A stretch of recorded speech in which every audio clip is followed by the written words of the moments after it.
Hello everyone, welcome in PCC academy. आज के इस वीडियो लेक्चर में हम इनहेरिटेंस का एक और टाइप जो कि रहने वाला है मल्टीपल इनहेरिटेंस। मल्टीपल इनहेरिटेंस के बारे में पढ़ेंगे। जब एक से अधिक क्लासेस को मल्टीपल इनहेरिटेंस क्या होता है? जब एक से अधिक क्लासेस को एक क्लास द्वारा इनहेरिट किया जाता है। क्लासें एक से अधिक क्लासेस को एक क्लास द्वारा इनहेरिट किया जाता है तो उस टाइप की इनहेरिटेंस को क्या कहते हैं? मल्टीपल इनहेरिटेंस कहते हैं। इसमें एक से अधिक क्लास की प्रॉपर्टी को एक क्लास द्वारा इनहेरिट कर लिया जाता है। तो अपन कह सकते हैं इसमें एक से अधिक क्या होगी? सुपर क्लास होगी और एक क्या होगी? सब क्लास होगी। तो इसका बेसिक जो डायग्राम है वो इस प्रकार से बनने जा रहा है। एक से अधिक क्या है? एक से अधिक है बेस क्लास और एक क्या है? एक है इसकी चाइल्ड क्लास। तो ये क्लास ऐसे बनेगी और ये क्लास ऐसे बनेगी। ये मान लिया क्लास है ए, ये माना क्लास है बी और इससे जो इनहेरिट हो रही है वो है क्लास सी। तो ये सुपर क्लास है, ये भी सुपर क्लास है, ये सब क्लास है। तो मल्टीपल इनहेरिटेंस क्या होती है? ऐसी इनहेरिटेंस जिसमें एक से अधिक क्लास की प्रॉपर्टी, देखिए दो क्लास है, तीन भी हो सकती है, चार भी हो सकती है। एक से अधिक क्लास की प्रॉपर्टी को एक क्लास द्वारा इनहेरिट किया जाता है। आपसे पूछा जा सकता है कि मल्टीपल इनहेरिटेंस में चाइल्ड क्लासें कितनी होती है? तो आपको ध्यान रखना है चाइल्ड क्लास एक होती है और एक से अधिक क्या हो सकती है? पेरेंट क्लास हो सकती है। तो इसको अपन करके चेक करते हैं, प्रोग्राम बना करके इसको अपन चेक करते हैं। तो बनाते हैं इसका प्रोग्राम और देखते हैं किस प्रकार से ये वर्क करती है। सबसे पहले हेडर फाइल को इंक्लूड करते हैं।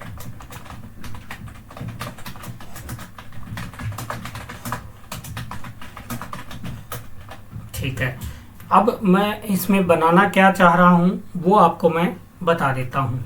मैं एक क्लास बनाऊंगा किस नाम से? ए नाम से एक क्लास बनाऊंगा। उसमें मैं रखूंगा एक डेटा मेंबर, ओनली एक डेटा मेंबर, जैसे माना एम। ठीक है, और इसका फंक्शन बना दूंगा।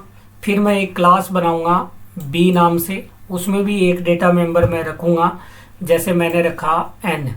तो इसमें m रख दिया, इसमें n रख दिया। अब मैं एक क्लास और बनाऊंगा जो कि इन दोनों को डिराइव करेगी, डिराइव्ड क्लास होगी इन दोनों की। और इसमें मैं क्या कर दूंगा? m में n जोड़ दूंगा, मतलब इसका m और इसका n, इन दोनों का क्या कर दूंगा? सम कर दूंगा। ये कार्य हम करने वाले हैं। तो इसके लिए सबसे पहले तो अपने को एक मेन क्लास बनानी पड़ेगी। तो मैं लिखता हूँ क्लास ए बनाई मैंने, जैसा कि आपको मैंने डायग्राम में बताया है। और इसका मेंबर रखता हूँ प्रोटेक्टेड। ये प्रोटेक्टेड पब्लिक और प्राइवेट विजिबिलिटी मोड होते हैं। आपको मैंने इसका अलग से एक वीडियो लेक्चर दिया है। अगर आपको कन्फ्यूजन है तो पहले वो वीडियो लेक्चर आप ज़रूर देख करके आएँ, उसके बाद में आप इस वीडियो लेक्चर को देखें। तो इंट में m कर दिया मैंने। ठीक है, पब्लिक में इसके लिए मैं एक फंक्शन राइट कर रहा हूँ, void get m, और ये एक आर्गुमेंट लेगा m की वैल्यू को इनिशियलाइज करने के लिए। ये काम है इसका। तो इसको हम बाहर, क्लास के बाहर डिफाइन भी कर लेते हैं। तो हम लिखेंगे void, क्लास का नाम क्या है? a, scope resolution get m, और एक आर्गुमेंट का है int x। मैंने आर्गुमेंट ले लिया और उसके बाद में m इक्वल टू x की वैल्यू किस पे इनिशियलाइज हो जाएगी? m पर इनिशियलाइज हो जाएगी। तो इस प्रकार से ये फंक्शन है और इसका बॉडी भी स्टार्ट करना पड़ेगा, m इक्वल टू x। इसको हटा देते हैं। ये फंक्शन एक क्लास बनाई है अपन ने a, और इसमें एक ही डेटा मेंबर लिया है m के नाम से और उसको डिफाइन भी हमने कर दिया है। उसके बाद में एक क्लास और बनानी है अपने को। क्लास किसके नाम से? b के नाम से क्लास बनानी है। इसमें भी एक डेटा मेंबर रखेंगे अपन, प्रोटेक्टेड विजिबिलिटी मोड है। इंट में मैंने पहले आपको डायग्राम में बताया है n डेटा रखेंगे अपन इसमें। देखिए यहाँ पे मैंने बताया भी है और इसका भी एक फंक्शन रख लेते हैं पब्लिक के अंदर, void get n, और इसका भी एक क्या होगा, एक ही आर्गुमेंट होगा। इसको अपन चाहें तो यहाँ डिफाइन कर सकते हैं। चलिए बाहर ही डिफाइन करते हैं, क्योंकि उस फंक्शन को भी हमने बाहर डिफाइन किया है। ये काम हो गया है बी क्लास का। अब इस फंक्शन को अपन कर लेते हैं डिफाइन। void क्लास का नाम है बी, फंक्शन का नाम है गेट n, और एक आर्ग्यूमेंट है इसका इंट मैंने x कर दिया है। तो क्या होगा, अपन लिखेंगे n equal to x। x की वैल्यू किस पर चली जाएगी, x से कौन असाइन हो जाएगा, n। देखिए यहाँ तक का कार्य हमने अभी कर लिया है, यहाँ तक का कार्य कर लिया है। अब इन दोनों से हम एक डिराइव क्लास बनाने वाले हैं। तो देखिए कैसे बनाते हैं उसको। सबसे पहले क्लास कीवर्ड आता है, फिर नई क्लास का नाम अपना क्या है, सी है, फिर आता है कॉलन, फिर लगाएंगे पब्लिक, और पहली क्लास है ए, फिर पब्लिक, दूसरी क्लास है बी। अब इस स्टेटमेंट को आपको ध्यान से समझना है। क्या समझना है कि ये नई क्लास का नाम हो गया, डिराइव क्लास का नाम। यहाँ पे ये पब्लिक विजिबिलिटी मोड है, ए क्लास को डिराइव किया गया है। ये पब्लिक विजिबिलिटी मोड है, बी क्लास को डिराइव किया गया है। यहाँ ये कोई आवश्यक नहीं है कि दोनों का आप विजिबिलिटी मोड सेम रखो, कोई आवश्यक नहीं है। यहाँ आप पब्लिक करके और यहाँ प्राइवेट भी कर सकते हो, इससे कोई फर्क नहीं पड़ने वाला। ठीक है, यहाँ आप प्राइवेट कर दीजिए, यहाँ पब्लिक कर दीजिए, यहाँ आप पब्लिक कर दीजिए, यहाँ प्रोटेक्टेड कर दीजिए।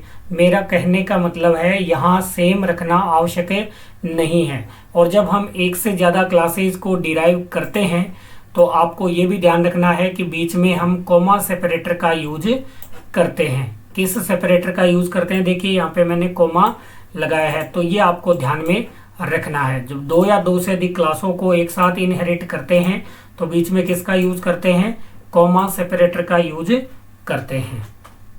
तो यहाँ ये आ चुका है। अब इसका काम है इन दोनों का योग करना, तो इसके लिए अपने को एक वेरिएबल चाहिएगा। जैसे मैंने ले लिया सम, किस नाम से वेरिएबल ले लिया, सम नाम से वेरिएबल ले लिया प्राइवेट में। पब्लिक में कुछ फंक्शन ले लेता हूँ मैं।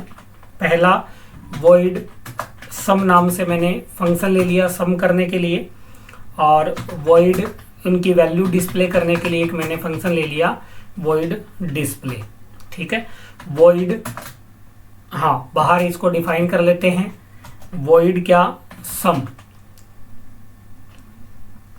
हाँ void क्लास का नाम क्या है, सी है, उसके बाद में ये, और फंक्शन का नाम अपना क्या है, सम नाम से अपना फंक्शन है। ये कर दिया। इसका काम है, क्या काम है, योग करना, किसका, m और n का सम करना। तो अपने पास में वेरिएबल है इसके लिए sum equal to m plus n, m plus n दोनों का क्या आ चुका है, सम आ चुका है। और उसके बाद में डिस्प्ले को अपन कर देते हैं, void डिफाइन कर देते हैं। सी क्लास है, स्कोप रेजुलेशन है, फंक्शन का नाम है डिस्प्ले। इसका काम है m की, n की और सम की वैल्यू को प्रिंट करवाने का। तो सी आउट में लिखेंगे अपन वैल्यू ऑफ m इच, किसकी वैल्यू है, m की वैल्यू है, तो डायरेक्ट यूज कर सकते हैं अपन m, क्योंकि वो प्रोटेक्टेड मेंबर है। वैल्यू ऑफ n इज, ये n की वैल्यू आ गई, n की वैल्यू आ गई। उसके बाद में एडिशन किया है अपन ने, तो अपन लिख देंगे addition of m and n each, addition of, और इसके लिए अपन ने वेरिएबल लिया था सम। तो इस प्रकार से हमने ये कर दिया है। सभी अपन ने क्लासेस, ये देखिए ये वाला स्ट्रक्चर हमने कंप्लीट कर लिया है। अब है बारी क्लास के ऑब्जेक्ट बनाने की। तो इंट मैन, आपको मैंने पीछे वाले वीडियो लेक्चर में बताया है कि हमेशा कौन सी क्लास का ऑब्जेक्ट बनेगा, चाइल्ड क्लास का ऑब्जेक्ट बनेगा। तो चाइल्ड क्लास कौन सी है, सी है, तो ऑब्जेक्ट किसका बनेगा, सी क्लास का बनेगा। ऑब्जेक्ट बनाया मैंने ओबीजे के नाम से। अब कर देते हैं ओबीजे डॉट गेट। पहली क्लास में m नाम से फंक्शन था, उसको एक आर्ग्यूमेंट चाहिए तो मैंने दे दिया 100।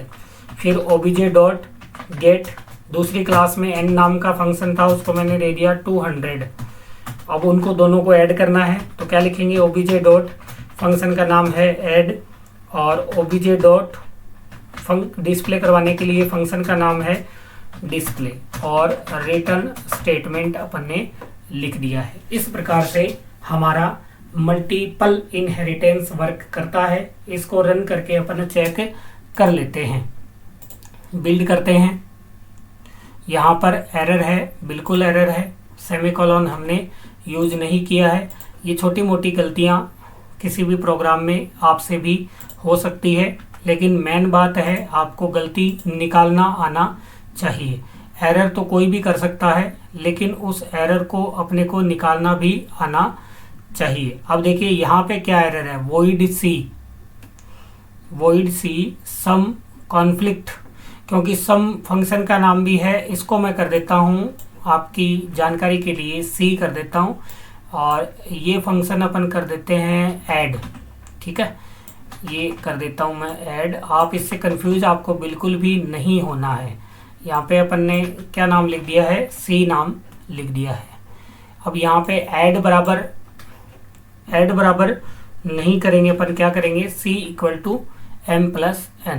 तो आपको पहले मैं बता देता हूँ मैंने क्या चेंज किया है। वो कॉन्फ्लिक्ट हो रहा था, एक ही नाम से दो चीज़ें बन रही थी, तो मैंने उसको वेरिएबल ही मैंने चेंज कर दिया है c। आप चाहें तो सम रख सकते हैं, इसमें कोई भी इशू नहीं है। तो मैंने इसको रन किया तो देखिए वैल्यूज m कितनी है, 100 है, वैल्यू ऑफ n इज़ 200 है, एडिशन क्या आया है, 300 आया है। तो इस प्रकार से मल्टीपल इनहेरिटेंस वर्क करती है। आई होप आपके मल्टीपल इनहेरिटेंस का कॉन्सेप्ट क्लियर हुआ होगा, आपके समझ में आया होगा। अगर अभी भी नहीं समझ में आए तो एक बार वीडियो को ज़रूर वापस से वॉच करें, और फिर भी नहीं समझ में आए तो आप कमेंट बॉक्स में अवश्य बताएं। मिलते हैं अगले वीडियो लेक्चर में इनहेरिटेंस के एक और टाइप के साथ में। तब तक के लिए जय हिंद, जय भारत, थैंक यू।